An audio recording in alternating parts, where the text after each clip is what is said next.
All right, we are here with Josh Walters. Do you remember a world without high-speed internet? Like if we were to go... No. Lynne Stroy. So if you have a generation of people who are addicted to their phones, it is not a stretch of the imagination for them to go from scrolling on social media to having a imaginary friend. Ciarrah Lindsay. We had never heard of school shootings when growing up. So it's just again, part of it is cultural, just the freedom to bear arms. There's a cultural piece to that. Just because I don't believe or agree doesn't mean I can't learn from you. Why did you have to bring that up? Okay, that one I'm super embarrassed about. Do you like me? Do I like you? Yeah. As an individual or as a podcast? Just as a person. No, I like you. Okay, cool. Yeah. Cool. And I don't have any interest in appearing to be stronger than I am. I ain't bow to Nebuchadnezzar's statue. He gonna lead. You feel me? How do we love people who see the world differently than we do? What would it look like if we truly loved all of our neighbors? Could listening to their stories be the first step? This is Seacoast Church, and there's way more to talk about. All right, well, welcome to the Seacoast podcast. Incredible. Oh, wow. Hey, would you, because you've known Lynne for a really long time, if someone asked you if Lynne was, if someone asked you if she was fashionable, what would you say? Fashionable. Yeah, like if she had good fashion. Yeah. I love that Lynn's already shaking I would her say head. yes. See, I would too. See? And She doesn't she's not very interested in fashion. I would say that. Okay, You're not that's his gonna- way of complimenting you without kind of, She always looks nice and has style, but Right. she could care less about There you go. what's trending this fall. There you go. Yeah, I learned that about Good Lynne a few points. episodes ago. Oh, Any wow. other Lynne trivia I could help you with? No, but we can do a whole episode. Would that be fun? Lynne That would be trivia. fun. Lynn trivia. I love it. I want to be here for that one too. All right, we are here with Josh Walters, Lynne Stroy, Ciarrah Lindsay, and are you proud of me? I didn't say Ciarrah. There you go. Look at Good this. job. Look at this. So I don't forget. Wow. Ciarrah, there you go. Said it to wrong ri- the first time. Yeah. You did say Ciarrah. That's true. Ciarrah. Dang it, man. Hey, third time's a You charm. got the key right. Ciarrah. I tell people it's like a tiara. I but with a key. actually did not know that. Ciarrah. Gosh. I actually Why do I have to did have so much for a trouble with your while, name? Yeah, go by Ciarrah. And then I was like, I don't really like that version, so I switched it to Ciarrah. Oh, so you were named Ciarrah. But So I grew up in Switzerland, which my name was just pronounced the German way all my life, which is Ciarrah. And then when I came here, I had a little identity crisis and I had to decide which one. And Ciarrah was it for literally 2 weeks. And then I was like, I'm out of here. don't love that. I hear you. Yeah. Well, it's been in Seacoast podcast world, it's been a while since I had liberty just to shoot the shoot, and I stumbled there. I don't know what that means or why you looked at me to say that. Just talk about anything is really what he means. Yeah, just to talk. So Adam Martin in a message, I don't know, y'all probably wouldn't have caught this because you haven't started watching Little House on the Prairie yet, have you? You keep telling me you are. I have not because I don't have any streaming services, That's true. Joey. That's so true. when you give me your password, Oh, if I give you She will password start. to my iTunes library where I have all the episodes, you would watch some of them? I would watch I feel like those. that's one of those things you could check out at the public library. Little House on the Prairies? Oh, Yeah. probably. Yeah. Yeah, but then you would need something to play it on. And I actually loaned out my DVD player to someone and I haven't gotten it back. So Dang, that's What an messed up. interesting- Who was that? I'm not going to say that on the podcast. And just what an interesting thing to loan out. Hey, do you have a microwave? Can I borrow And that? never get back. Can I get that? So Adam mentioned that he grew up with his dog Bandit, and it was because of of its face. That was Laura's replacement dog for Jack in Little House on the Prairie. And I've got to ask Adam, did your parents watch Little House on the Prairie? But I guess there's probably a lot of dogs named Bandit because of that. And That's- there are a lot of westerns that the bandit has. That's true. That's Gotcha. what the bad guy looks Gotcha. like in the It's westerns. also You interesting. I cover didn't that. realize until this moment that there was a Laura and a Jack on Little House on the Prairie. Oh, yeah.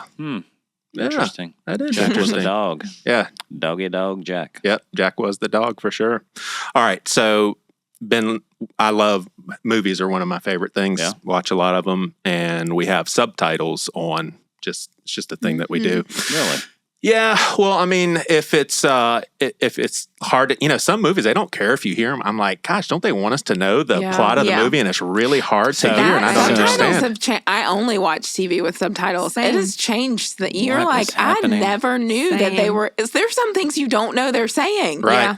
Yeah. But here's some funny things. I found the word whirring is used all the time. And for example, there's a helicopter and it says helicopter is whirring. Oh, yeah. And I'm like, how many times do people use that word in real life? Why don't you just say helicopter noises? Right.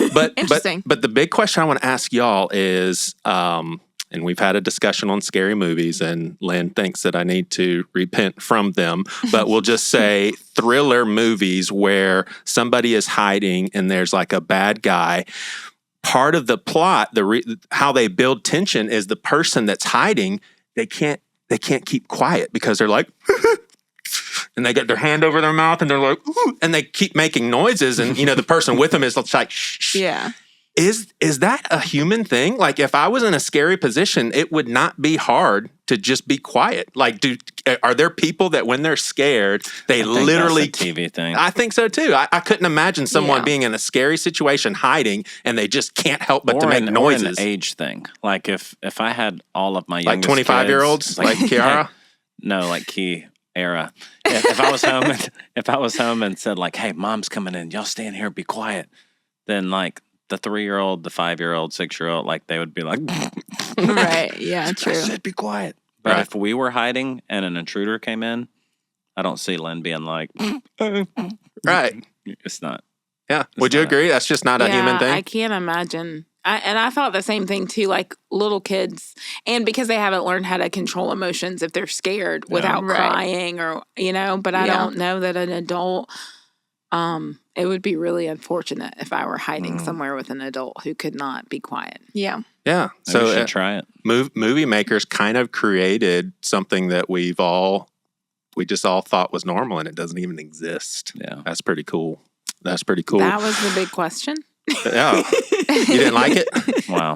I mean, if you just want to come right out and say that you don't like my questions, that's fine. I thought it was going in a different direction. You just thought it was going to be a bigger, more profound deal? The funnier part about that is the subtitles during scenes like that and the word choices they use to describe certain sounds. Yeah. That's what I find interesting. Yeah. I do agree with you that they should say things. I feel like there's a vocabulary threshold that, like, for me, I would have no clue what that was talking about. I would get helicopter and not understand the second word. Right. If they could just say like helicopter noises, it's like, no, of course. I do love the word whimpering. That's what they say when someone is trying not to cry. They're whimpering, and I like that word.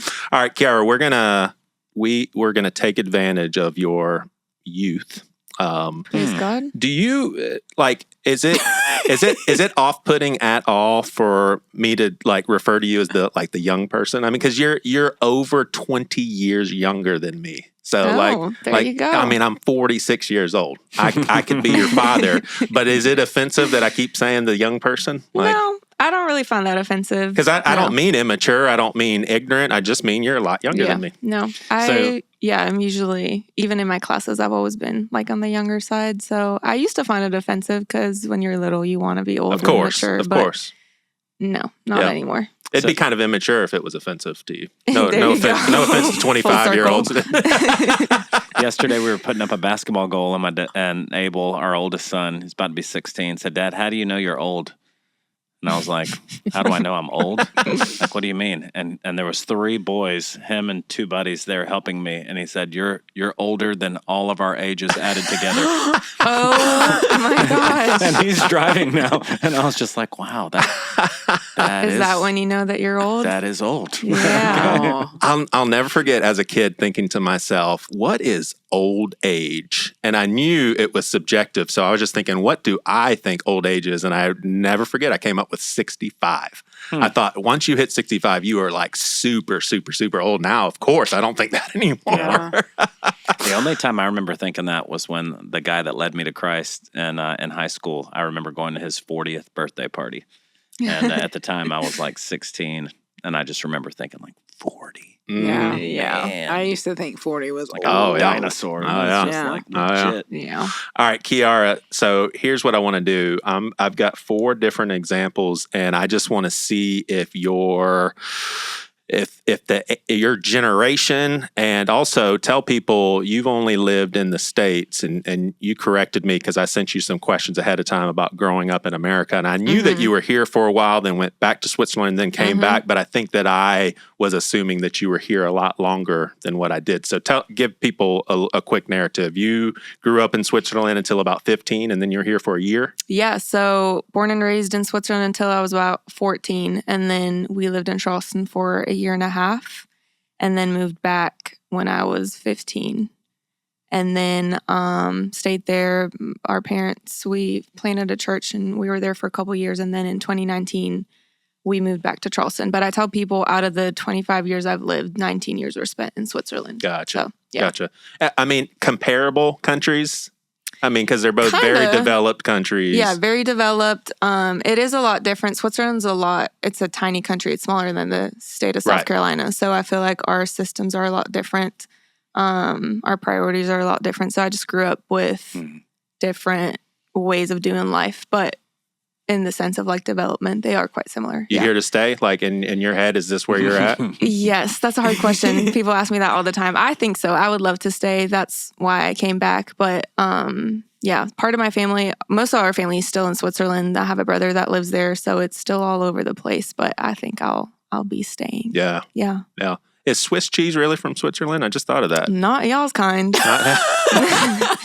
We do not claim that. So y'all have really good Swiss cheese there. We do. We don't call it Swiss cheese, but yeah, we have great cheese over there.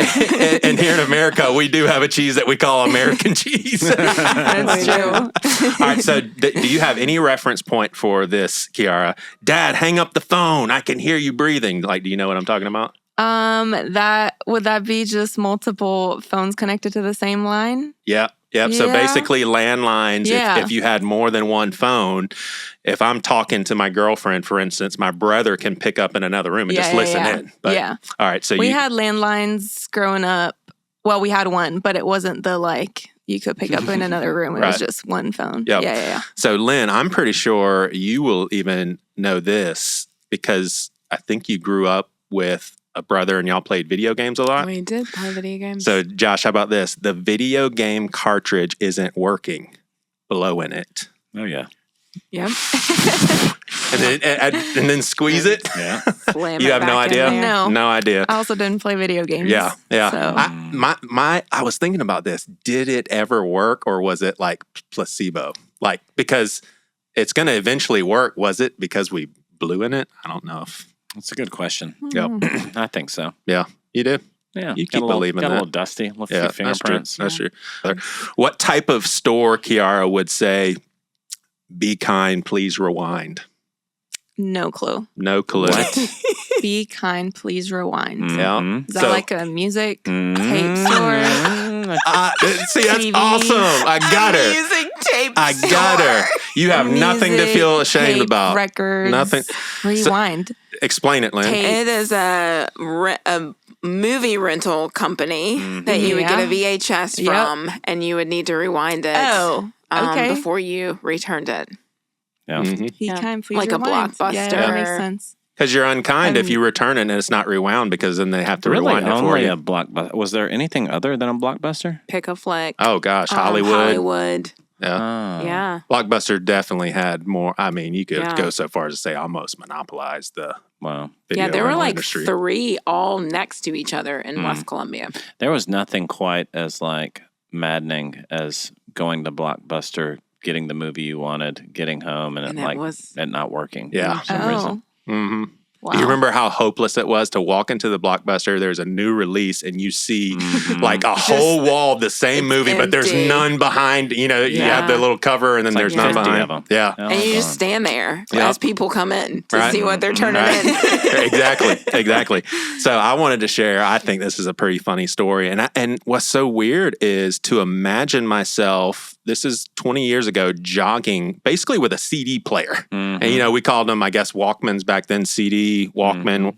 But I'm jogging, Ciarrah, with a literal CD player. CD goes in there, and that's what I'm holding. That seems so weird. That was the upgraded version too. Right. It had like the anti-skip function. Yeah. Oh, wow. So kind of a random story, but we were on my way to my parents' house. None of our kids were born, so it was just Priscilla and I. And I just, I was like, I think I had already planned. I was just kind of in a funk, and I knew if I exercised, I'd feel a little bit better. So I got out of the car and I was like, I'm going to run to my parents' house. I'll meet you there. So she's like, okay, fine. So I went through a stage like in my late 20s, and it's kind of embarrassing to admit, but it's weird. You would think as I get older, I would do it more, but I've grown out of it. But I'd be jogging and I would just fall. Like I would trip over my feet, super clumsy. Just fall. Oh my gosh. Just like in college, I'd be running around the campus and it just for some reason, my foot would like hit like uneven pavement, boom, and just boom, boom, boom. Boom. I mean, super embarrassing. And now I don't do that anymore. Like I said, you'd think it would increase. So that happened. And it was so funny. And you guys just forgive my honesty, but I'll never forget because I was like, I'm going to jog, get out of this funk. And I'm also going to talk to God and, go the spiritual route. Well, when I fell, I got up and I couldn't think of anything other than thanks a lot, God. Like I'm trying to take care of my health and I just fell. Could you just let me jog without falling? Mm-hmm. And so I go and I start jogging again. 2 minutes later, I fell again. And then like just in my head, I was like, oh, all right, God, this is what we're going to do. So I got up and I started jogging again. Y'all, I fell a third time, but this time my CD player fell. My friends had just bought me a new CD of a new band. It popped open. The CD rolls into Folly Road and a car runs over Oh, my gosh. And so I got up literally with a smile on my face being like, all right, God, you won. I'm not going to blame you anymore for falling. That's a movie scene right there. Oh, gosh. It was crazy. Yeah, it was because I was just like, no. Yeah. Yep. Slow motion. So when you think of living in America, do you feel I am quite safe here? This is a real safety. I was telling her that from the time after the Cold War, so let's just say from the time I was 12 years old to 9/11, I felt like I lived in an untouchable country. Like nothing bad's gonna happen here. We are completely safe. Anywhere we go, we're safe. Nobody's gonna attack us. If they do, it'll be stopped right away. Like when it comes to the world, do you feel like totally safe here? I feel like it depends on kind of like the phase of life. I think the first time we lived in Charleston, I did a freshman year in high school. I feel like I was a bit more out of touch with reality, so I wasn't aware of like, let's say, school shootings and stuff like that. And I praise God, I'm not a super anxious person. I'm also really optimistic. So if anything, that's to my fault at sometimes because I'm just like, yeah, nothing's gonna happen. So I feel like that phase of life, I probably was out of touch with it a little bit. Now, even just in college, I would go for runs like you. I didn't. But you didn't fall? No, never. Not even once. Can't relate. God loves you more. Yeah, that's what that means. And I remember there being more conscious about having to go out and what time of day I would go and if it would get dark. And if it would get dark, what am I bringing with me to like protect myself and stuff like that. So that's something I never had to think about or kind of maybe like you, before a time that I didn't think about when I lived in Switzerland. But again, totally different countries. But yeah, I did, moving here, have seasons where I was like thinking about extra stuff that I hadn't thought about before. Yeah. So yeah, I would say half and half. It's definitely not like I'm not scared to walk out in the streets on a regular day, but there are extra layers of just thinking through things that I wasn't familiar with before. Right. Yeah. You guys being relatively close to my age, do y'all resonate with my reflections on being a kid growing up in America, just safe? Oh, yeah. I never, up until 9/11, I don't think I ever feared going in. Even this is with my kids going on field trips now. Like when I was in 7th grade, we went on a field trip to underground Atlanta, and they let us go out in groups of 3. So I'm like, It was nuts. I mean, we were all over the city, went on a field trip to Washington in 8th grade. Again, no chaperone with us, just kids all over the city. It's just like, I would never in 8th grade be okay with my kids doing that now. But I do think in a lot of ways it was a different day. Not that there wasn't crime or concern. I think we were oblivious to it and you know, safe in a lot of ways. But it's different times now. So how about you, Lynn? No, no in the sense of I don't relate to that. But I think it's where you grow up and what you've been exposed to and what you've experienced and people around you have experienced. Yeah. So I wouldn't say that I've ever, like even when I moved to Mount Pleasant, I remember the person that I lived with when I moved here never locked her doors. Yeah. And I was like, why are you not locking your doors?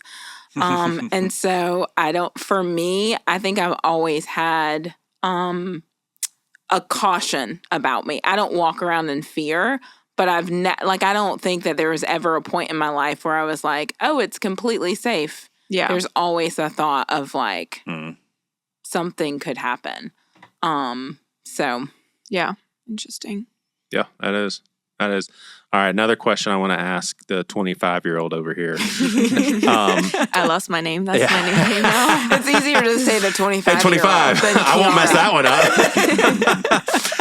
You would not be considered a millennial, right? Aren't you? Okay, so I think I barely made it into Gen Z. Okay, so I feel, and I want to hear what you guys think too, Josh and Lynn. I feel like the millennials are the ones who really made cancel culture a little unhealthy. I'm not saying there's never a time when someone should kind of be put in a place where you may not want to listen to that person if that's where their beliefs are at. But when I say cancel culture, right now, what I mean by that is if Josh says something that on an important issue that I disagree with, not only is, according to me, is his opinion bad, but he's a bad person now, and I probably shouldn't work at Seacoast because Josh, canceled. Right. I can't completely. even, you're not a good person if you believe that. I feel like you guys are kind of pushing back on that. And the reason why I say that is my kids, their friends, they seem to have a little bit more of a well-rounded approach to not putting people in boxes based on their opinions. And like my kids, for instance, they're very opinionated on some things, but I think they have a broader perspective on people. And that probably has a little bit to do with parenting, but I see that a little more across the board. Like, would you agree that your generation is kind of balancing things out a little bit? Yeah. I mean, you can't apply that to everyone and every topic and every issue, but I've had conversations with my friends about that too, of just like noticing, and again, maybe it has to do with the type of household I grew up in and even just growing up in faith and having the Word of God, but just considering the situation and the big picture, I do agree that I think our generation is a bit slower to just jump to conclusions and just not even, I don't even know if it's out of interest to, have grace for the person or the situation, but just for our own understanding, wanting to learn, wanting to understand the bigger picture, and then, doing our own research on that.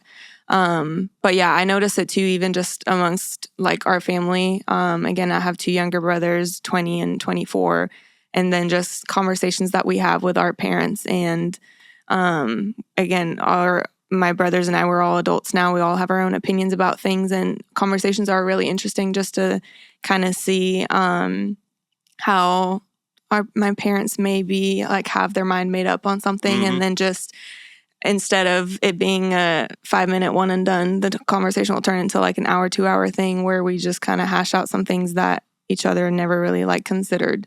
So it is interesting to see how generational knowledge like that will influence topics. So yeah. Yeah. What do y'all think that we're getting this upcoming generation is balancing us out a little bit, or no opinion? I think so. And from what I've seen, and again, like you said, you can't apply the same thing across the board to everyone and every topic. But I do feel like Gen Z is they want authentic, they want the truth, they want what's authentic, and they're not just going to assume that what you're saying is, they're not just like being... Take it at face value. Mm-hmm. So I think that has brought it back around to let me actually consider what is true and what is, what I believe, and not just what somebody's telling me or what I feel like or like shutting down. So I think that's going to be a fascinating thing to watch. I know some kids that on their own, like conviction, belief, desire, don't do social media, desire kind of they would say authentic. I think what they mean is just not any like lights or show. They would like worship to be almost a little more reverent in a living room than on a stage with a bunch of people, So I do think there's ways where this generation, I don't know if I would say balancing us out as much as like just a different culture, different desire. And so I think it'll be healthy for us, but just different. Yeah.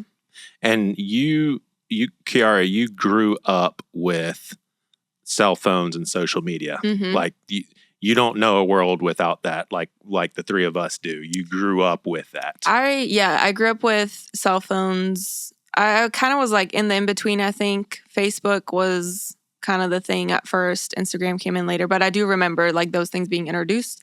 But yeah, I mean, I had a Facebook profile when I was 12. So I grew up on it for sure. So how do you feel about the sentiments?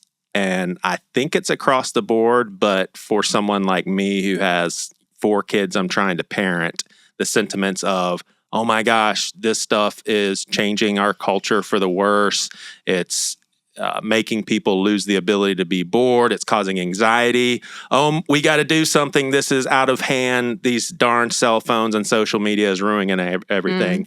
Like, do you think to yourself, yep, that's, or like, are you kidding me? Yeah, I think it's both. Again, I think it depends on the age of the kid. But I like what you said of like, I feel like our generation is also just aware of their own convictions. So I feel like some do have a good, like, they do have a good understanding of what is good and what isn't. So I do have friends that are like my age and they're like, I don't want to be on social media. And it's not like their parents told them not to. But I also think social media is super beneficial. And if it's used right, I think it's a great tool. So I don't think it's a get rid of it. It's making us worse as a society and all of that. But yeah, I do agree with, and I'll do this anytime we'll go through a fasting season as a church. I'll try to like fast social media for 21 days. And every time I do it, I'm shocked at like how addicted I am to it without realizing it. So I do think it's a balance of like using it as a beneficial tool, but then also making yourself strip it back so you can kind of like, again, weigh what's beneficial and what's not. So, do you remember a world without high-speed internet? Like if we were to go, no. Would you know what that is? I do know what it is. I have never experienced it for myself. She's never experienced it. She doesn't have the experience of having to wait 4 minutes to get online. You make it sound like a rash. Or like 8 hours to download a song. Yeah, no. Did you have a Napster account? Do you know? I do not know what that is. Okay. It was an app that helped people take naps. But oh, wow. No, I'm just kidding. I'm just kidding.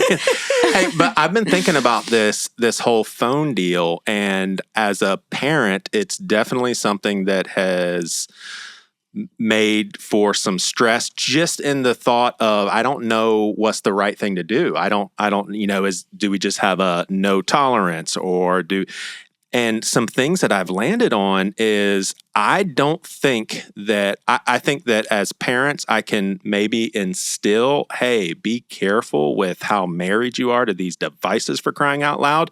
But it seems like the ship has sailed. And for there to be a real lasting cultural change, it's going to have to be across the board, similar to, oh, wait a second, carbohydrates, you overload with that and they turn into sugar. Now we all know that. Back in the day, wheat thins, you could just load up on them and you're thinking, oh, this is great. Where now we know all that stuff turns into sugar. My kids when they let's just say I had a no tolerance zone for any social media, any cell phone device. When they go to college, I think they are going to go overboard because it's like, oh my gosh, now I have just free access. I can do whatever I want. And I don't think that necessarily means that we just open the floodgate and let them do what they want now. But here's what complicates the matter even more. Adults are addicted. I mean, there's like me and Priscilla struggle with, hey, we need to set our phones aside. So it's just sometimes I think that I worry too much about cell phone use, and it's just becoming the way that we do life. And I don't know if, obviously, worry is never a great route, but I don't even know if it's worth stressing about. Yeah. It's just how life is, and it's not going to stop. It's going to get even more advanced. I remember my freshman year of college when I first met Katie. I didn't have a cell phone yet, so that was 2000 or so, and I met her in the breezeway of the Patterson dorm at USC, and was going on a spring break trip with them, and I needed her to follow up with me on details. And I remember giving her my pager number, saying, "Well, hey, page me, and then I'll call you from a landline." Right? But I think to your point, it's like us in talking don't even have a perspective of what it's like to be a teenager navigating a cell phone, much less navigating social media. So it feels like one of those things that if fear's in the driver's seat, then of course, like, you've got a lot to worry about and be concerned about. But otherwise, it's like, conviction and discretion and wisdom. Yeah. I remember a lot of the same hype and drama. I saw old news articles of when TVs first came out, and it was like families gathered around TVs and a lot of fear and hype for like, oh no, don't, what's it going to do? Oh, it's color. So it's different, obviously. But I remember even when data plans came out and people would pay the $40 a month to have the internet on that tiny little screen.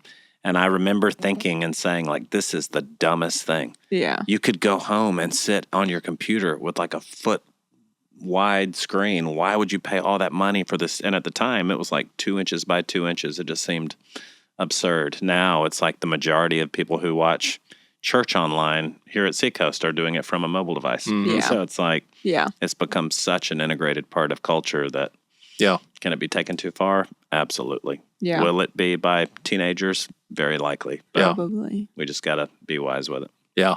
Yeah. I mean, and I think we're right around the corner from being able to be in video games and even living lives virtually. And it's like that to me is when it gets pretty concerning just for culture as a whole, because I mean, at some point, I'll go ahead and breach this topic.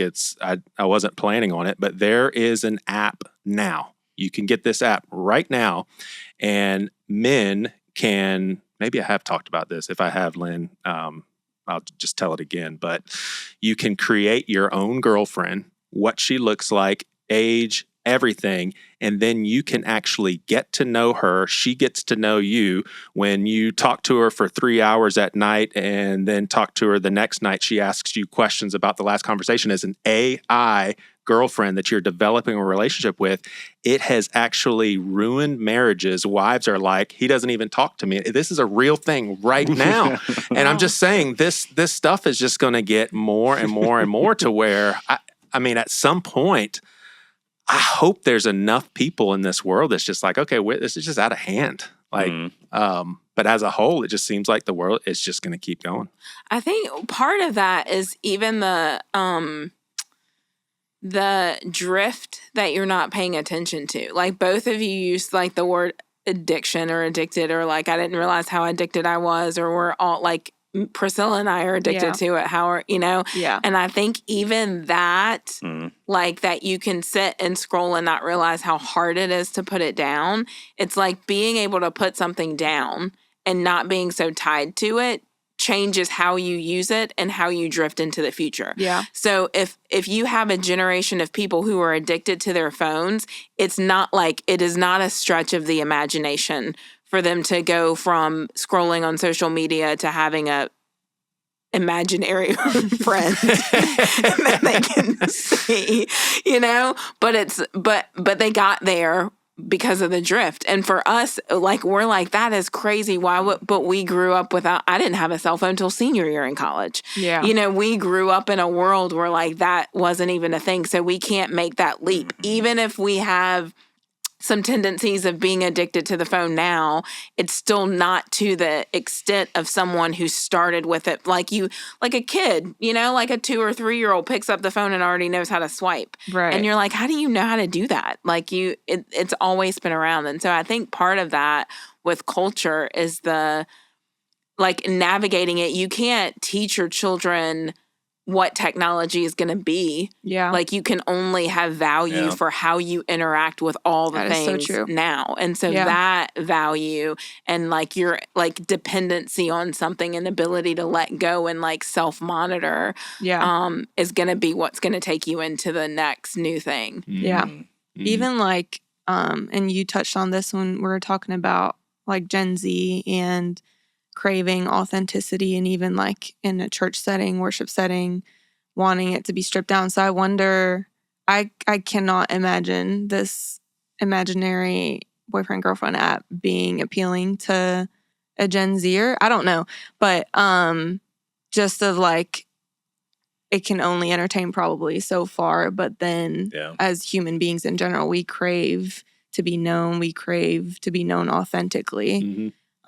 Well, some people theorize that AI is good enough for a lot of people. In other words, I could never close the gap of this is a complex spreadsheet. This person isn't a person. They don't know me. For some people, there's no problem at all. Zero problem. They don't even care, because the person is so compliant. They're the best friend ever, right? Yeah, and that's going to eventually turn into actual robots. We're actually having a Christian futurist come on to talk about this kind of stuff. Josh, as the oversight of this podcast, well, I wanted to talk about the podcast in general because you and I have had conversations, and all joking aside, Josh does oversee me, so he also oversees the podcast. And I thought a good question to bounce around behind the scenes. And it really does it plays into a lot of leadership discussion, I think pastoring discussion, taking care of people, loving people. But I asked you, I said, I think an important question is, we internally as a staff, we know of some topics where there are some people who are on different ends of the aisle when it comes to their perspective. Mm-hmm. The question is, are there some disagreements that we would totally be willing to have internally? Are there some discussions that need to stay internally? Because when you are leading a church of thousands and thousands of people, there's just certain things that it's just a little too polarizing. Or I'll even go so far as to say, some people may not be able to get over the fact that there's someone on staff that believes a certain way. Yeah. Like, do you think that there are conversations that belong on the inside and not on the podcast? Because for the most part, I can vouch for you. You want to push the envelope. You want to have conversations on the podcast that we don't hear on Sunday. Mm-hmm. But what do you think about the leadership responsibility of keeping things inside and not necessarily venturing out? Yeah. I would, in short, say absolutely. Like, there's some conversations that just aren't appropriate. Not that we couldn't have them, but because of them feeling triggering or the topics being loaded for people. The passage that comes to mind is make every effort to promote unity of the Spirit through the bond of peace. And so the podcast, obviously not being the weekend at church or a place of worship, there's going to be things that you could tee up and talk about that even from, like, one of the quotes from seminary I've always held on to is that it's easy to go to biblical extremes, but maturity looks like staying in the center of biblical tension. And so whether it's theological or just practical things of life that we know can often bring division, that we have people that call themselves Christians on both extremes. Right. It's like the nature of an extreme is to divide. Mm-hmm. And so if I'm supposed to make every effort to promote unity, the church, especially on the weekend, it's like, man, we can have people sitting on opposite ends of a row that see things totally different. Why am I going to introduce or talk about a topic that's not going to bring us together? And ultimately, it's the good news of Jesus, the finished work he accomplished on the cross. Like, that's why we're all here. That's what's going to bring us together. Good. We've all got pain, suffering, heartache, struggle, hardship along this journey. Let's find hope in what can bring us together. And it's because flawed humanity. It's because we're flawed and we can't handle it as people. I mean, humankind. Yeah.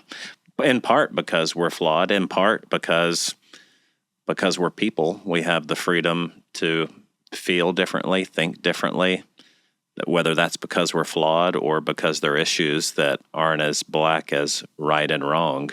There's freedom for us to see something very different and still both love Jesus and let the main thing be the main thing. But I think part of what makes Seacoast so great is that even in terms of our core beliefs, Pastor Greg and Josh talk about in our core beliefs we have unity, in our essentials we have unity, and non-essentials we have liberty. And so for a lot of people, the challenge becomes them taking personal convictions or non-essentials and wanting to make them essentials of the faith and then dividing us. And so on a weekend, it's just not the time to try to clearly delineate what's essential, what's non-essential. How do we talk about this, not talk about that when you're wanting to promote unity? Whereas on the podcast, it's like, number one, it's 4 people sitting around a table right now, not just one person on a stage. So it's natural in any conversation you're going to have with any person anywhere for the two of you to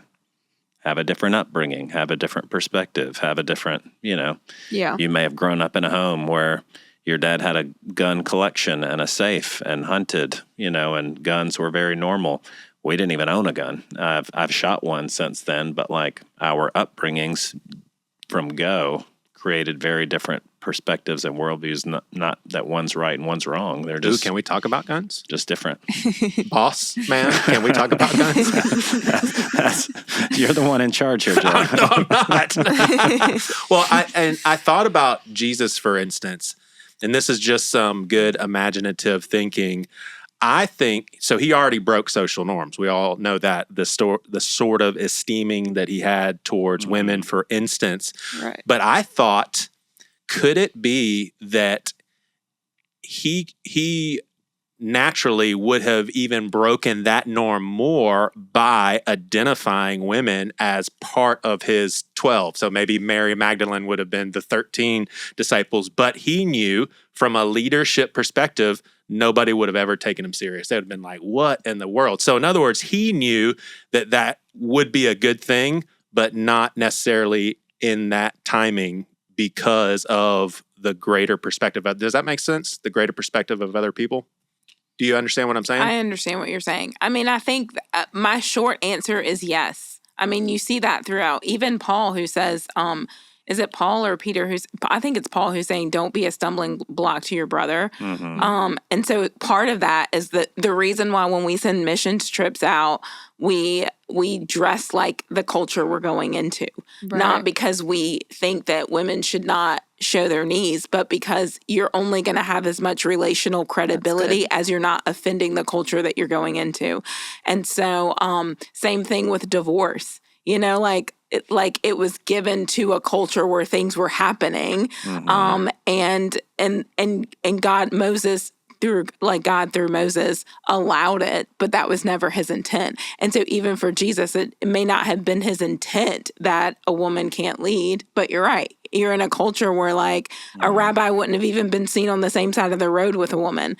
And he came first to the Jews, right? And so how are you going to have relational credibility, and how are you going to affect a culture when you're up front offending them with something that's not, the gospel's offensive. And so it's not like Jesus didn't offend people. He offended people all the time, but not in that way. And so so in short, I would say that I'm sure he considered those things. Mm-hmm. Yeah. It goes, I feel like it ties well into with what you were saying about essentials and non-negotiables. Non-essentials and essentials. Just like, again, keeping the main thing. What can I do to gain most ground with the people that I'm trying to minister to in a biblical and pure way, without negotiating anything that I know is true. But again, just getting the most work done. Yeah. And there's a scientific percentage. I didn't look into it before this conversation, so I'll just give it a spitball guess. But in dialogue, humans can only process, I think it's like, a very, very small amount of challenge to their bedrock beliefs. So in other words, if you do want to persuade someone and you've got like 100 different things to persuade someone to rethink, you better just give them one or two. Because if you present all of it at one time, they're like, who are you? I don't even want to listen to you. My gosh. But you have a chance with, maybe a couple of things. Yeah. That's a good point. Yeah, I do want to. Did you have something you want to say? No. I don't know. Thanks for asking. Oh, you're welcome. You're welcome. Can we talk about guns? Sure. We can always edit it. How about that, sir? All right. That's great. Well, and this is addressing the listeners directly. That I don't think I told Lynn what we were talking about. None of us. Never tell me what we're talking about. Right. None of us came to the table. He asked me to come on. I was like, what are we talking about? What's going on here? Surprise. So I don't think that any of us have some sort of polished argument. I really want to practice what I would say is healthy conversation, and I think it would be good for listeners to maybe do the same. The four of us at this table, we hate violence, we hate shootings. All of us are anti that stuff. I just really want everyone at this table, just your immediate thoughts about the whole gun control discussion, because I was thinking about having an episode along these lines with people who are really polished in their arguments, like someone pro, and I was just like, why not just throw this to, a crew of hosts? So I would say that my opinion is more philosophical, because I would say that I am kind of uninformed as a whole just on the issue. But two things that I'll camp on, I think the legality of, and the reason what brought this up is y'all heard in South Carolina, you can, anyone can openly carry without a license. Wow. Yeah. Without a license. No CWP required. You can open carry. So I could literally walk to Bell Hall. A month ago? Yeah. Not that long ago. Wow. Yeah. So I can just walk to Bell Hall packing just a gun. I actually experienced that for the first time a couple of days ago. Saw a guy at a thrift store open carrying, and I was like, isn't that crazy? Without a license, though? Yeah. I didn't check for a license. I think it's without. I mean, you have to be able to legally purchase a weapon, but you don't have a license to carry. Like, you don't have to have, a license to carry. So the gun has to be legally owned. Yes. Yeah. Okay. It's not, the gun has to be, it didn't remove, the laws of obtaining a gun. Okay. Right. But if you can legally obtain a gun, you don't have to have a permit to carry it openly. And I would be curious if there are some firearms that don't fall into exceptional. And so that's the one. There's two things that I would camp out on, and one of them is I think there's some types of firearms, they just belong in the military. Like, there's no need for any citizen in our country to have an Uzi. I don't see how that's that word since the 80s. Yeah. M16s, Uzis, RPGs, G.I. Joe generation, baby. But there's certain guns that's just like, no, citizen, you don't need to go hunting with something like that. And here's the other one. And this is coming from a very uneducated person with this debate. I still have not heard a convincing argument to persuade me that if we had more rigid laws and more gun control, that it would help us keep guns out of the bad guys' hands. I have not heard any. And so that's my big thing is, okay, more gun control. does that decrease school shootings? Does that decrease club shootings? I don't think that it helps keep guns out of the people's hands who's going to do that stuff. So that's really the two main things. Is I do think there should be laws against certain kind of guns, and then that's my question that I propose is, does it help? I think that's where it goes back to your statement a minute ago about people only being able to handle so much pushing on their core beliefs and convictions, and that, like, if the right to bear arms is a freedom that we've each been given, then as soon as you start limiting which kind of arms I can have based on what you're comfortable with, and that's going to be a slippery slope that I'm going to close the door on you. And I don't even own a gun. I'm just speaking for like people that have an incredible collection. Yeah. You know what I'm saying? And so I've always thought in terms of the issues, the only one for me, because whether it's really long distances or really rapid shooting or really small so that you can carry and conceal it, it's like there's every kind of gun you could think of. And if you like guns and are for them, I'm all for you having all of them. Like, the only thing I get hung up on is the process by which you legally obtain one, whether that's a background check or a mental health screening or it's like, my goodness, I'm going through this process to get a real ID instead of a regular driver's license, and I've got to give everything but a blood sample. It feels like that. It's like, man, we can do all this work just to update a driver's license or get a passport. It seems like to get a firearm, we can at least do the work of making sure that we are allowing, mentally stable, healthy people to purchase whatever kind of firearms. And we don't have that in place right now. See, I don't even know. It is like just anybody can say, I'll take that one, and then here's my money. I think the holdup comes down to the degree of background check that's required. Like, you can go to expos and different types of events and have to have IDs and things of that nature, but the background screening portion of it, to whether there's mental health issues or previously convicted crimes, or there's nuance holdups, and issues like that to work through. But yeah, I'm all about there being a policy and background checks and all of that. I have a hard time computing how if you're going to do something illegal, you're going to get a gun illegally too, and you can, and then you can do something illegally with them.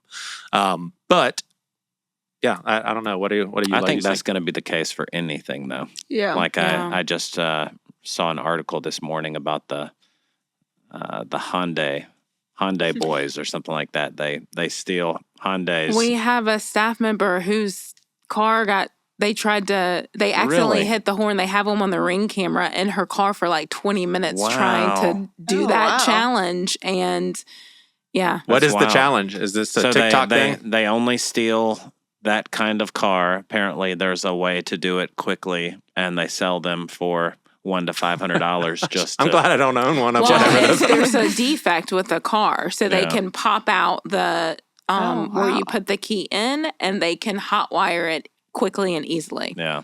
And so, point being, whether it's transportation or a horse or a bike or it's like whatever it is, a firearm included.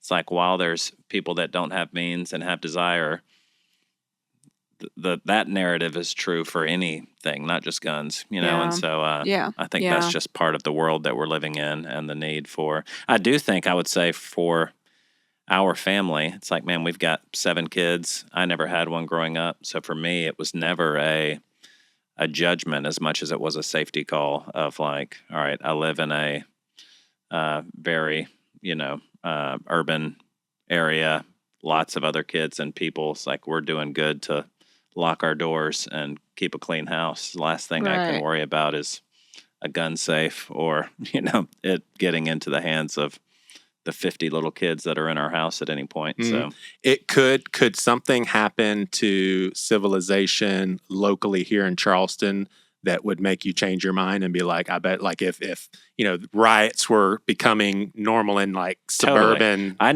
know. All so it's not a moral thing. No, it's just no. I know all of my good friends that have impressive gun collections, and I would be going straight to their house to become a part of their militia. So it's more just a matter of like safety and peace of mind for, I've got enough stuff that could hurt my kids in my house. So I'm not trying to include anything else. So, Lynn? Yeah, I don't have a problem with guns. My uncles were in the military. They hunt. Like I went summer camp, had riflery class. And so my parents don't own guns. I didn't grow up with guns in the house, but I've used, I've used guns for target practice. And yeah. And I have friends who are police officers, so I've never had a problem with guns. I don't, like you, Joey, I do know a little bit about it, but I don't know enough to say for every state, because it varies from state to state. Yeah.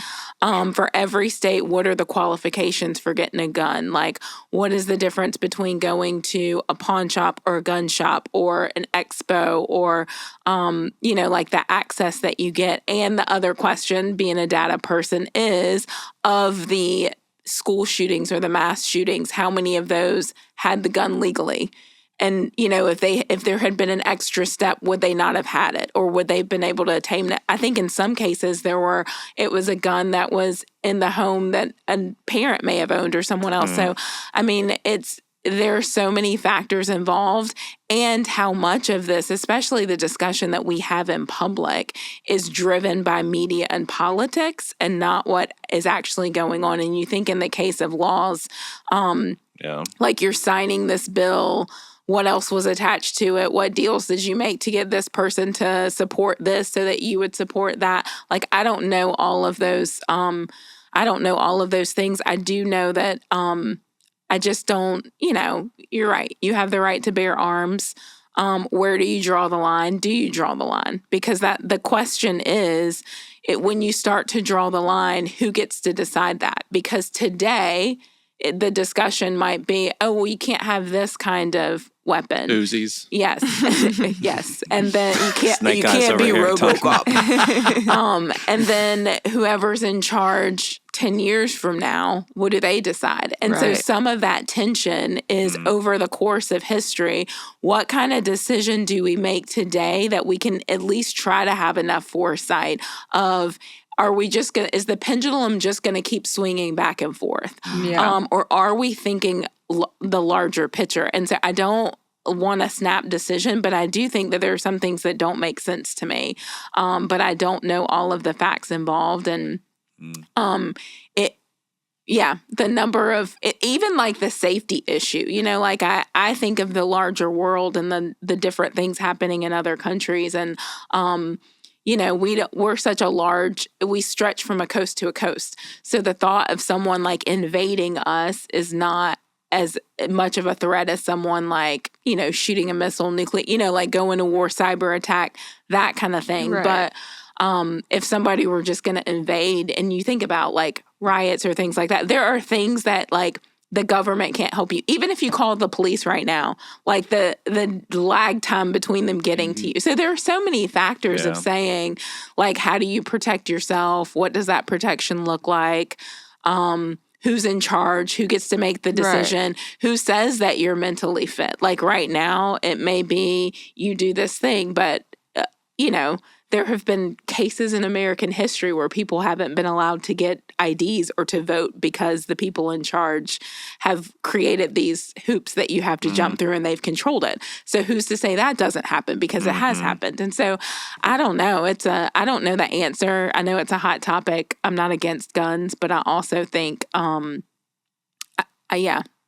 then who decides like what the baseline is? Does every state do the same thing? So then we get into the federal versus states' rights, and it just like I feel like we get back to the starting circle. Yeah. I'll tell you what, I'm not going to make any promises, but write me, Joey Svendsen at Seacoast.org, if you feel strongly on one side and are very educated and very informed, and maybe we'll get two candidates who could actually talk cordially about this. I think 99, I want to say, is when Columbine happened. And that I point to her because she was born in 99. Yeah, she was born in 99. I think Columbine. But so you grew up in Switzerland, like in other countries, do y'all get all the American news, like stuff that's going on in America? Yeah. Y'all are aware of it. Yeah. So, I mean, I don't know if this is like a profound statement or not, but there was a time when any public shooting, it's like time stopped and everybody's glued to their TV. Everybody's like, I cannot believe this. There's a school shooting, where you grew up in a world where, I hate the thought of it, but it's almost normalized. Mm-hmm. When you hear on the news, there's been a shooting, unless it's like something completely out of the ordinary, it's like, well, yeah. That's what happens in this world. Unfortunately. Yeah. I was going to say, I actually only learned this when I moved here, but apparently Switzerland per capita is in the same ballpark of owning guns like America is. And I didn't, which basically means a lot of Swiss citizens own guns. And growing up, I had never, I would not know of people owning guns. I thought about this one time. I can remember probably like 3 or 4 instances in my life. At the beginning of the episode, I mentioned that 19 years of my life were spent over there. 3 or 4 instances where I heard of something happening where a gun was fired. So this doesn't include an actual big shooting, or I think 2 of those were actual murders. And then one that I can remember was a police shooting. So for me to remember 4 instances where a gun was fired versus coming here, and guns are commonly used within the police departments, then they're commonly used among citizens, is a lot different. And then we had never heard of school shootings when growing up. So it's just again, part of it is cultural, just the freedom to bear arms. There's a cultural piece to that. But yeah, I feel like I remember when we first moved over, even just the Charleston 9 shooting, that was one of the first ones that I had experienced just in my time, real time. But then as time went on, it becoming normalized, unfortunately. Yeah. I had a friend in college that she probably a year or 2 prior to us being in college at the same time, she was in a school shooting and survived a school shooting. So that was also very different, just to be close with someone that went through it, and just to experience that through her eyes. But so that kind of helped me for it not to be normalized, because I knew someone that went through it. But yeah, it's a lot different nowadays for sure. Mm-hmm. So here's a question for you. I saw this kind of real news article deal of a guy that was fishing in Florida, right off a little hotel cove or whatever, and he had a machine gun type AR deal strapped, and he was wearing it on his back while he was fishing. And so I guess just the people staying at the hotel, locals, folks were just kind of freaked out by this fisherman with an AR on his back. And so he had a fisherman cam, cops come up hey, what are you doing? Blah, blah, blah. He was legal. He could have it. But just the visibility, when we go to Togo a lot, and no one there except for military and police have arms.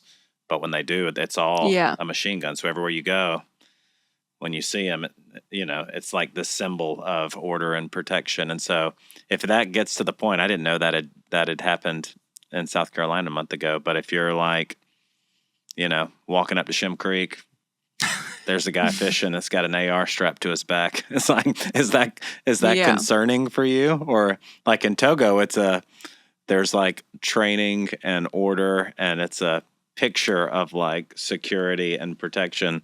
Here, I feel if you're out on date night, anybody can be Rambo. And dudes with an AR, it's man, that's super unnerving for me. Yeah, it is. Well, yes, it is unnerving. And it's unnerving when you think a group of people could be together walking down the street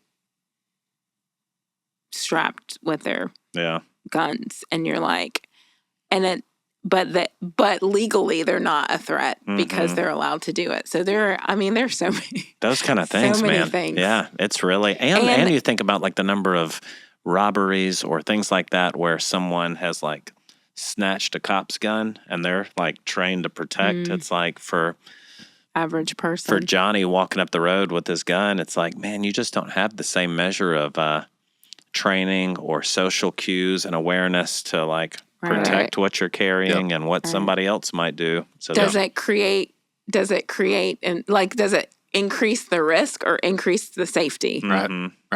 I mean, if something could decrease shootings, I'm all ears. You know what I'm saying? Like anything. If gun control or steeper laws, I'm all about it. You know, at the beginning of the podcast, when we have little clips of different people saying different things, I need to make a new one of those, and I'm going to have, out of context, Lynne say, "I don't have a problem with guns," and then move on to the next voice. I love that. All right, thank you guys for listening. You've been listening to the Things You Won't Hear on Sunday Seacoast podcast. In the show notes, you'll see a link to our Facebook group page. Also, we'd love for you to consider subscribing so you get these episodes downloaded right when they come out. Thanks so much for listening.